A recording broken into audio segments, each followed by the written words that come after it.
제가 예전에 형사로 일할 때 말이죠. 복잡한 사건 하나를 딱 맡으면 진짜 책상 위에 서류가 산더미처럼 쌓이곤 했거든요. 네, 보통 그 수사극이나 영화에서 많이 보는 그런 익숙한 장면이네요. 맞아요. 뭐 현장 사진이나 좀 용의자 진술서, 통화 기록 이런 것들이죠. 그걸 뭐 밤새워 보면서 야, 인간이 이렇게까지 교묘해질 수 있구나. 약간 이런 생각을 하곤 했는데요. 직업병 같은 거였군요.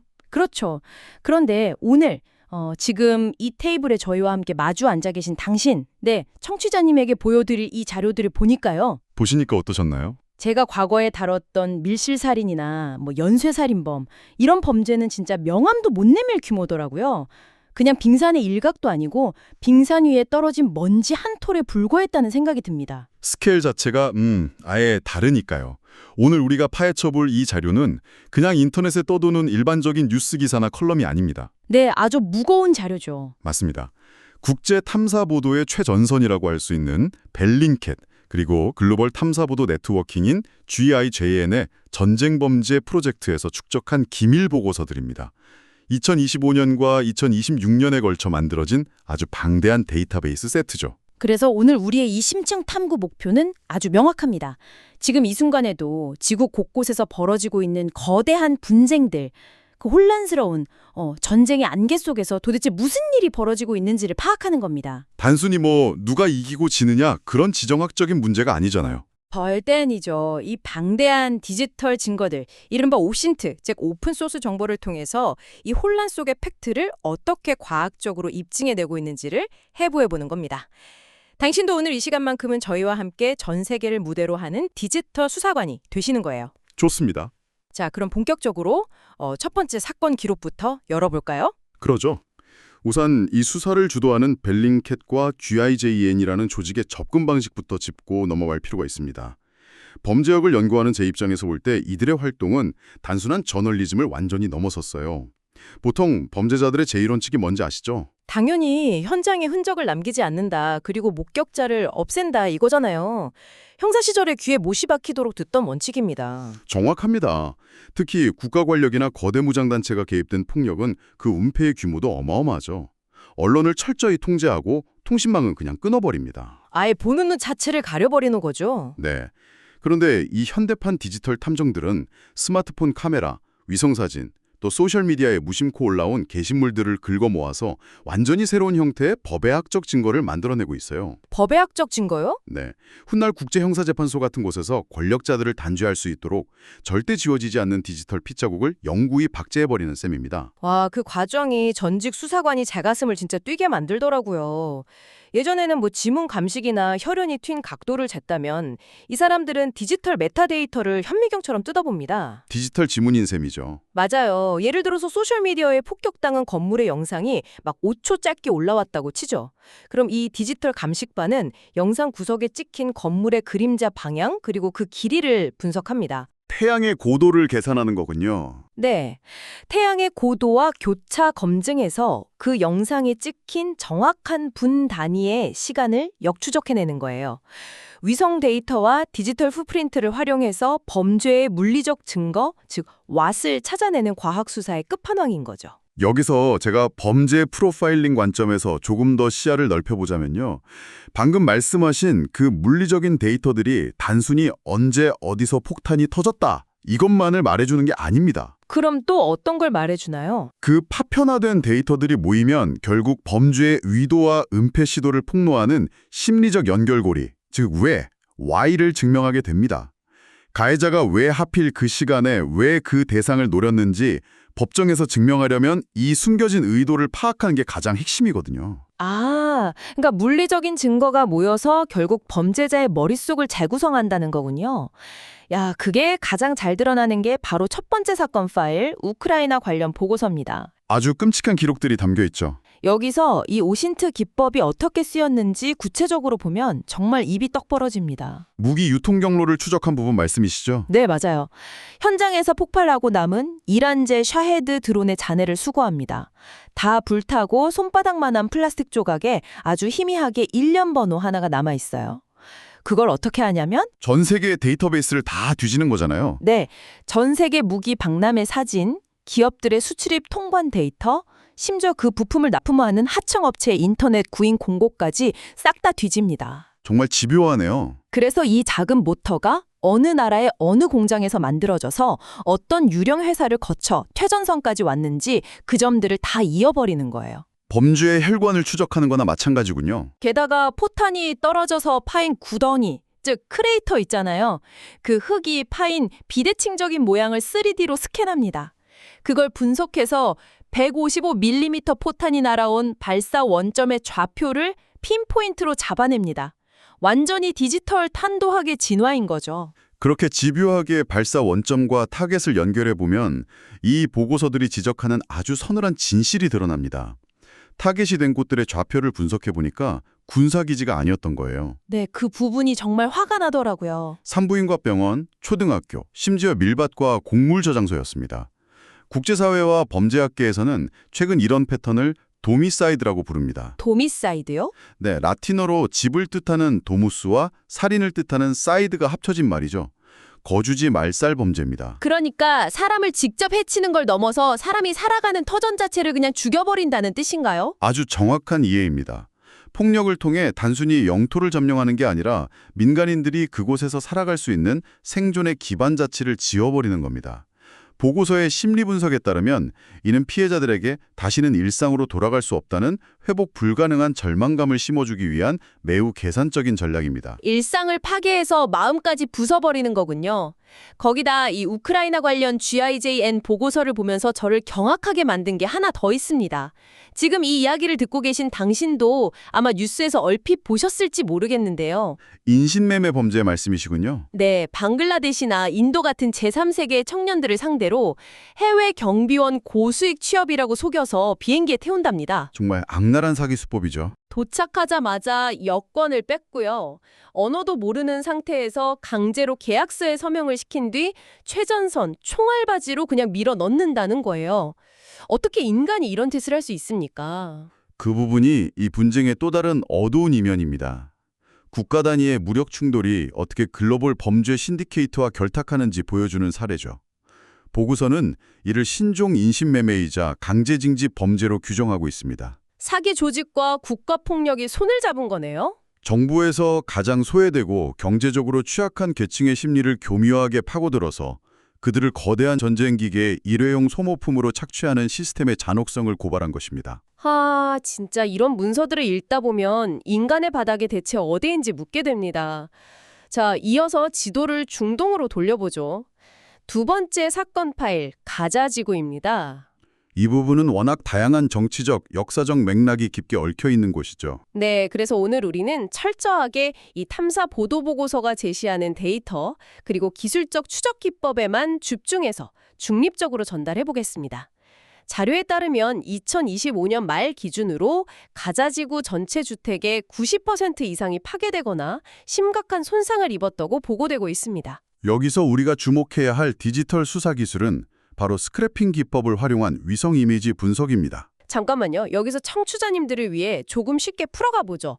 스크래핑이라고 하면 겨울철에 차 유리에 낀 성에를 긁어내는 걸 떠올리시는 분들도 있을 텐데요. 이 디지털 수사에서 스크래핑이 구체적으로 어떤 건가요? 좋은 질문입니다.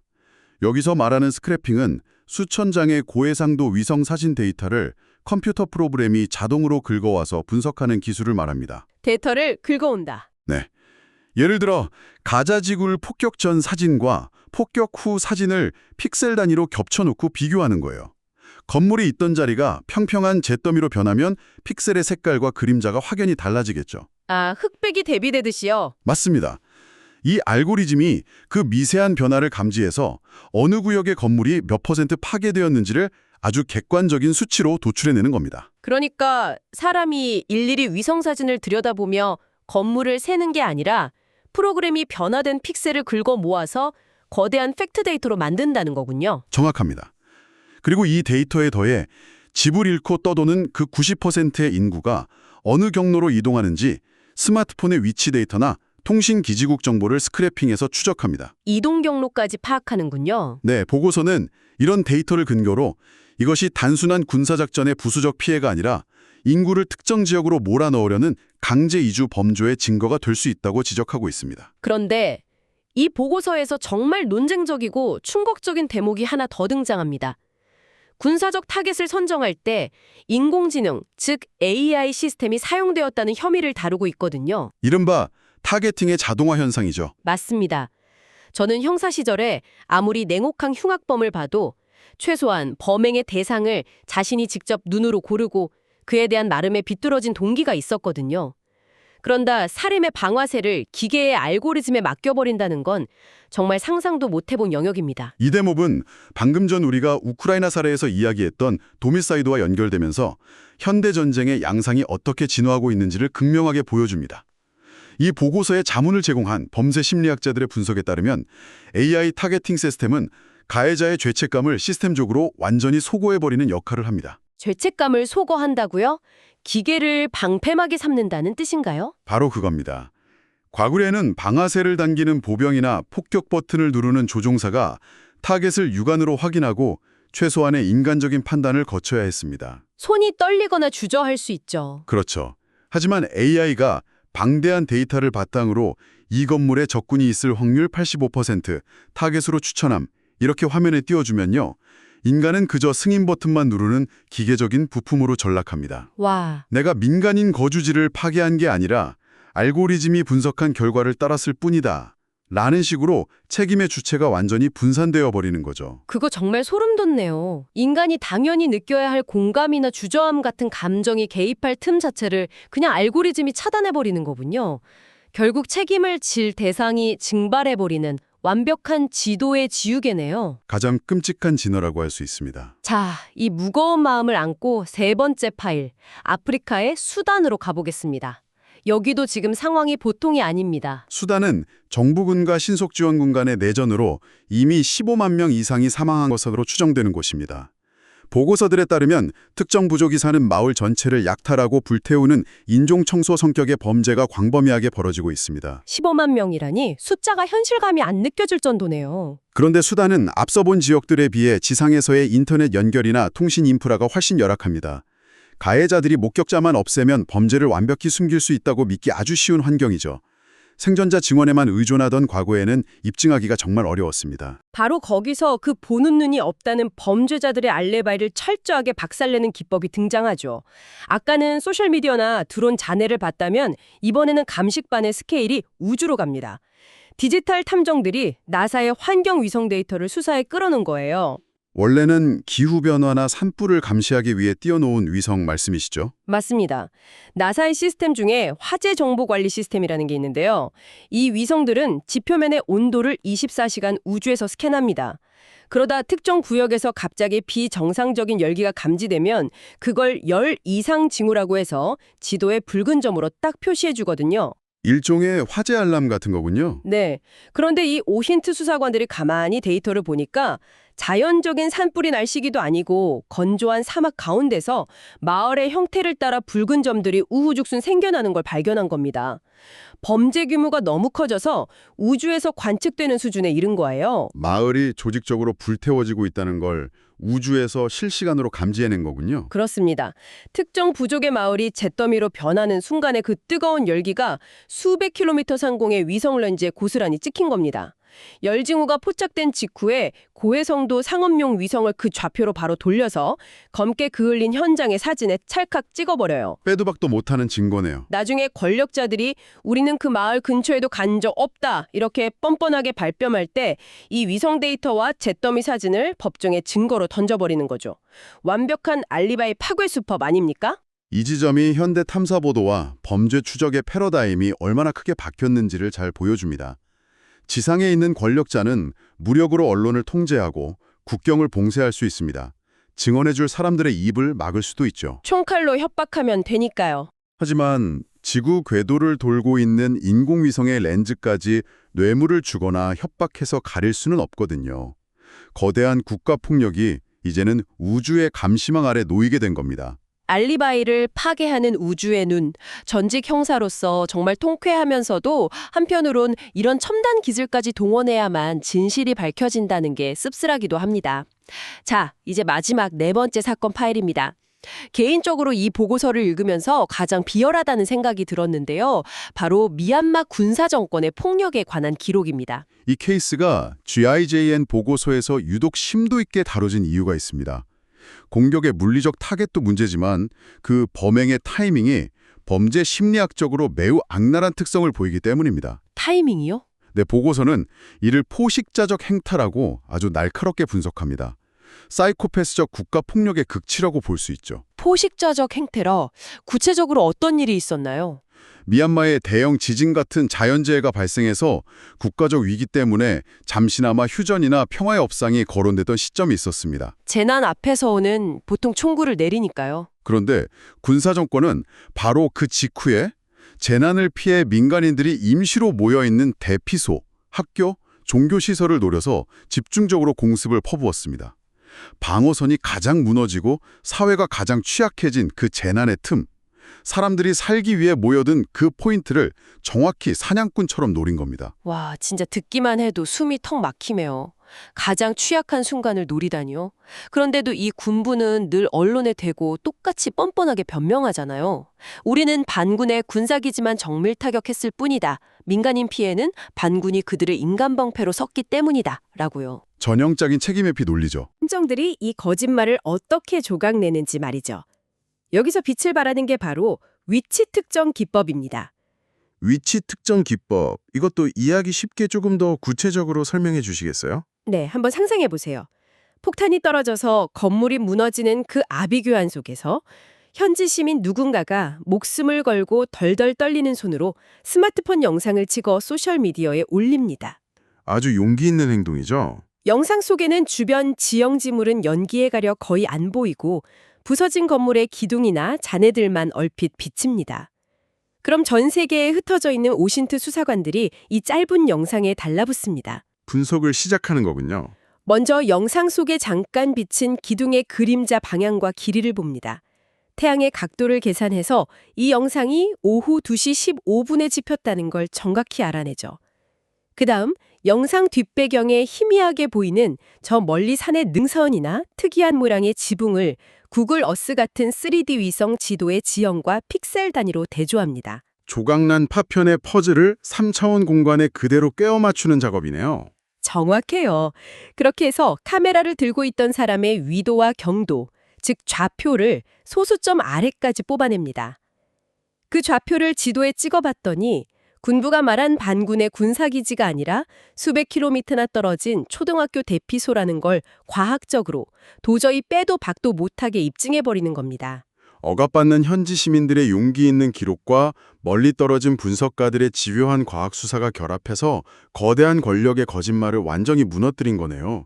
물리적인 힘으로는 절대 이길 수 없는 상대의 급소를 데이터라는 가장 차가운 무기로 찔러버린 셈입니다. 디지털 수사 기법들을 살펴봤습니다.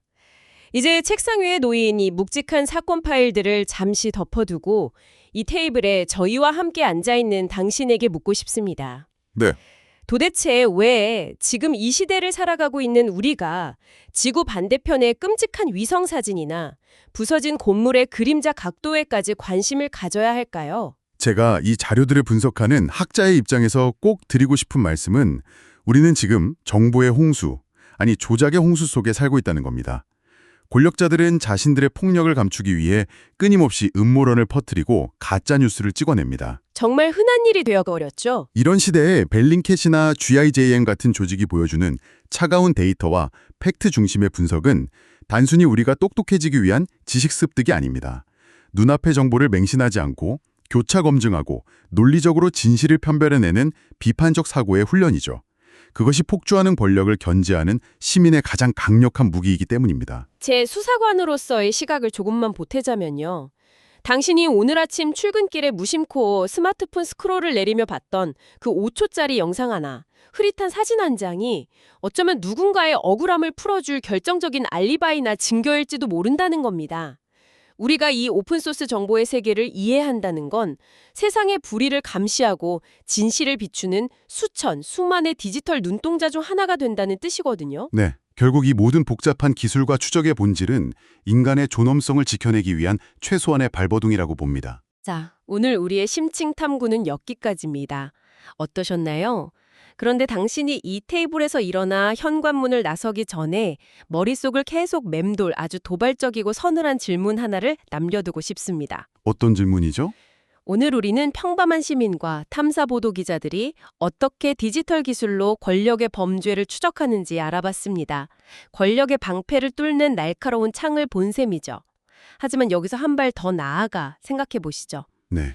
만약 이 범죄를 저지르는 권력자들이 오히려 이 거대한 오픈소스 정보망의 분석 방식을 완벽하게 역이용한다면 어떨까요? 여기형이요? 그들이 막강한 자본과 최첨단 생성형 인공지능을 동원해서 빛과 그림자의 각도까지 완벽하게 계산된 가짜 위성사진을 만들어낸다면요. 존재하지도 않는 학살 현장의 분화구를 3D로 합성해내어 가짜 전쟁 범죄를 날조하거나 자신들을 오히려 피해자로 둔갑시키는 완벽한 알리바이를 생성해낸다면 말입니다. 기술의 발전이 가져올 가장 끔찍한 디스토피아적 시나리오네요. 진실을 파헤치던 돋보기가 도리어 진실을 교란하는 완벽한 조작의 거울이 되어버리는 세상. 우리는 과연 화면 속에 무엇을 어떻게 믿어야 할까요? 이 묵직한 화두를 당신의 몫으로 남겨두겠습니다. 다음 심층탐구에서 뵙죠.